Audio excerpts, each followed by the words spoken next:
Ng hapon po, mag-install po. Tol, anong i-install? Install? Ano yung install? Ano po install, kuya? Basketball ring po. Basketball ring? Saan nilalagay? Brandon, ikaw ba nag-order neto? Ano yan, yung basketball ring? Oo. Hindi ako nag-order niyan. Teka, paano mo nalaman na basketball ring? Narinig ko. Maganda ba? Di ko alam eh.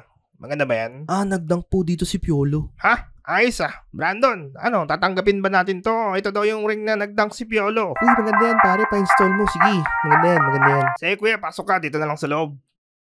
Teka kuya, ring lang? Wala yung parang stand? Ito lang po kasi in-order niyo po. Brandon, ring lang daw yun nandito. Ano ba itong in-order mo? Anong order? Wala nga akong in-order. Yan ba yun ba yung basketball ring na dinakdakan ni Piolo? Ano pa ba? Ito lang naman yung dala ni kuya. Ito lang ba dala mo kuya? May dala po akong piwi, pero merienda ko po ito. Hindi niyo po ito in-order. Yan, Goblin. Yan ang in-order ko. Yung piwi. Masarap yan kasi craving ako pare. Nag-order ka ng piwi nang di ako kasali? Craving ko din yan eh. Saan lang ba dala mong piwi kuya? Isa lang po boss pero merienda ko nga po ito. Tol, merienda daw ni kuya yung piwi. Sana bumili ka ng marami para lahat tayo nakakain ng piwi, tol. Una sa lahat, sorry. Pangalawa, bakit basketball ring yung pinare-receive tapos yung in-order ko merienda niya? Baliktad pare, pa-explainin mo si kuya. Explain mo daw kuya. Una po sa lahat, sorry po. Pasensya na. Pangalawa, tama po si Bossing. Piwi po ang in-order niya.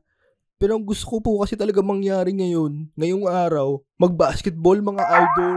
Gusto ko po maglaro ng basketball sa loob ng bahay niyo po mga idol. Galing mo tol. Men.